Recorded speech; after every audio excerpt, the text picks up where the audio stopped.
Hola! Hola, ¿cómo estáis? ¿Cómo estáis? We just made a video, but we're back, and we were super excited because we had an event happen, and we just wanted to share with everyone. So that's why we figured, let's just get back on there, make a quick video, and figure out what happens. But before we do that, soy Greg, Soy Lisa. and we are Greg and Lisa of the famous channel that you're watching right now. Yeah. But we just wanted to check what it's famous. Yeah. Okay, but you know, we realize that a lot of people watch this channel or visit our channel because they may be at a level that's lower than we are. And by the way, we're about 600 hours right now, and this is not really an update video. We'll do that a little bit later, but just to give some context. So we do realize that there are a lot of people that are, you know, they have less hours than we do, and they want to know, like, what does it feel like when you get to a certain level? And that's been really the premise of a lot of our videos. So we're about 600 hours, and we had a great experience last week, and that was... Fuimos a cenar con nuestros amigos españoles. All right. Okay. Oh, all right, that was good. We actually knew how to say that. Yeah. Like Greg said, you know, what would you say? And we put the sentence together without looking it up. So Right. we actually knew how to say that. Yeah, and hopefully it's right. Yeah, yeah, exactly. But yeah, we just wanted to share because we had an opportunity to go out with actually our Airbnb host, who we've been telling you a million times is amazing, and he is. And we were able to go out with him and his daughter, and they are from Spain. So although we can communicate in English, their level of English is about our level of Spanish, except probably better if you can kind of compare the two. So we just wanted to share what that experience was like. Did you want to? Yeah, we went to a local restaurant around where they live. And so that was part of the experience, was actually going to that local restaurant. I think our host, he don't want to necessarily say his name just in case.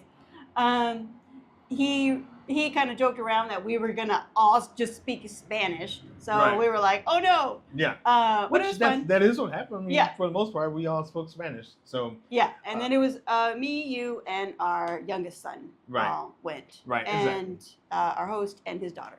And so we understood a lot of it. I mean, it all started when we got a ride to go to the restaurant, and obviously the driver completely spoke Spanish, and Lisa was the lucky one that got to sit up front. So, so she was communicating a little bit there, and then we got to the restaurant, and I mean, it was great. We just had conversation about what we were going to eat, and of course, you know, when our host ordered the food, because obviously we let him order it, and when he was done, we were like, we feel like he ordered like one thing. But about six things came. So obviously he, you know, was more versed at saying it better than we did. Yeah. So, and then we left there. And was anything in particular about the dinner? I think what was really cool was that we spent about 3.5 hours with friends that didn't speak English well. And I think what was amazing was while we were having a conversation there, and then, you know, when we went for our walk that we'll talk about here in a second, I think one of the coolest things about it, and what we obviously, Dreaming Spanish has everything to do with this comprehensible input, is that for the first time, because this is our first time with a long stretch of speaking to someone in Spanish, because normally it's just, you know, the coffee shop, the grocery stores, that kind of thing. So this is the first long stretch. And this was the first time I noticed that, at least twice, I noticed that he was talking, saying this whole story, and I could actually react properly. Because, you know, when you don't understand a language, you're like smiling and nodding, you know, you're just like, oh, see. Right. You're like, that's your response for everything is see. But, like, the story he was telling didn't require, like, a happy or, you know, whatever response. It required more of a serious response, and I was like, we were actually able to do that. It was for the first time we realized, oh my God, I'm understanding a Spanish man speaking, and we were able to properly respond. Yeah. If you guys know what I mean. Yeah, because normally we laugh at each other, and then as soon as the person leaves, we're like, what did they say? And both of us are like, wow, I don't know what they said. We just Yeah. thought it was funny. But Yeah. so Yeah, and we spoke. I mean, we spoke. They understood us. I think our speaking is probably a little bit more elementary, Yeah. speaking, but they understood us. They were really helping us, and that's what we really loved, that they Right. were correcting us, and just, and sometimes not even correcting us, just understanding and moving the conversation along. So I thought it was really Right. cool. It was great, yeah. And there were times where they would say something to us and we didn't understand, and they would just say it again in Spanish, like two, sometimes three times. So, which I thought was great because it really just kind of in the moment it felt like a little bit of stress, but I thought it was great, especially looking back on it. So after we left the restaurant, we went to the beach because it was right across the street from the beach, and we went there and we just walked along the beach, and it was awesome. I mean, we just probably spent 10 or 15 minutes doing that and just talking and Again, understanding everything they were saying. I think there was two words that we both had to look up because they Yeah. would say it in Spanish and we were like, what? yeah, And we weren't all afraid to express that we didn't understand each other. But the two words were hard. It was like eggplant and lead. yeah, So they had to look it up, the English version, and we had to, because we didn't understand Right. the Spanish version of lead and eggplant, which right. is not too bad. Yeah. Oh, and then there was a time where we were walking along the beach and we were asking, basically, ¿cómo se dice walk? Even though we kind of knew, but we knew that there were different versions of that. So he just explained it to us in a way, it was almost like he was doing comprehensible input, like dreaming Spanish. Because he talked about pasear, which is like, Yeah. walking like that.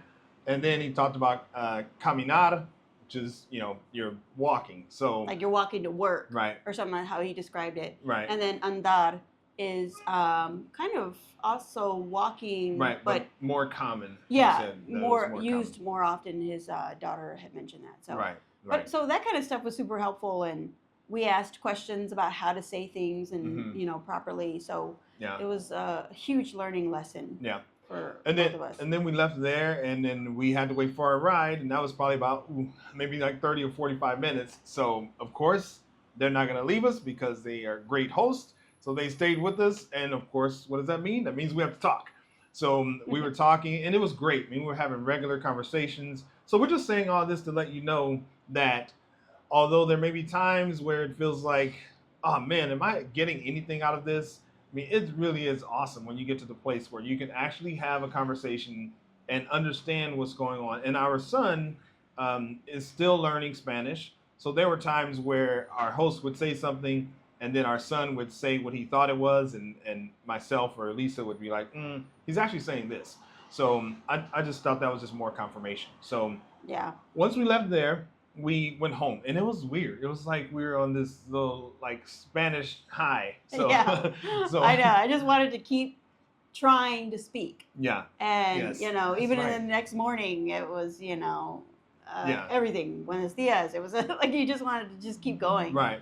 And it was like it's motivation to just keep going because we know that obviously we look back, where we were, Oh my say, gosh. when we were at 100 hours and the difference now, then we know that, that's another 500 hours. So by the time we get to 1,000 or 1,100, 1,200, I mean, it's going to be awesome. So Yeah, I think a year ago, sometime about a year ago, I didn't even know what bienvenidos meant. yeah. And so I could not it's amazing how Yeah. those months that we've done this, again, we started at the end of May. Yeah. I think End of so. May, just listening, and we've just recently added a few things, but Mhm. we'll talk about that Yeah. later. But Yeah, so we just wanted to hop on here real quick and let you know about that experience and give some people some inspiration to keep going, and even people that are above us in the number of hours. I mean, feel free to contribute to the discussion. We do have more videos coming up, and we've been having all types of video ideas, so we'll keep doing that and keep you energized and excited and coming back for more. And of course, like always, we do have to ask that you do the YouTube. We don't have to ask, but we do like for you to like and comment. And let me tell you, the comments yeah, are just they're so great. I really just love the community and everybody just kind of giving their insight and thoughts and different ideas. And I mean, He's a Pisces, so he gets yeah. super excited. Sorry, yeah, I'm like an emotional roller coaster. At least that's what you tell me. Yeah. But anyway, so feel free to continue to comment, like, subscribe, share, so we can keep growing the community, and we can get more people dreaming in Spanish. So was there anything else? No, I think that's it. You did good. 2 hands. All right. Okay. Vale. Venga. Adios. Adios.